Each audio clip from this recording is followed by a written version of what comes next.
Want to switch from Tesco Mobile to EE and keep your number?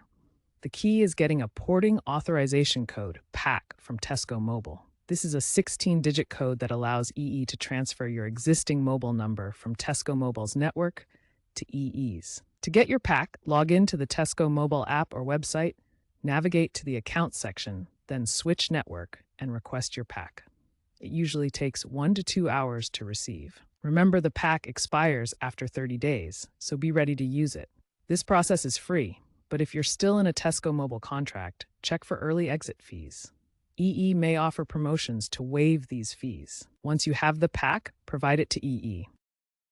Once EE has your PAC, the number transfer process typically takes 1 to 2 working days. You'll receive a temporary SIM or eSIM from EE to use during this transition. Full activation happens once your number is ported, usually indicated by a text message.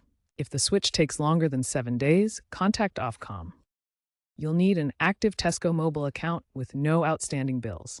EE will likely require ID like a passport for verification.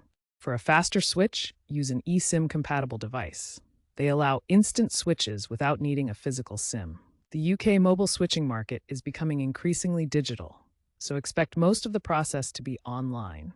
With the rise of eSIMs, the average switch time is decreasing to under 24 hours. Double-check the PAC when entering it with EE to prevent delays.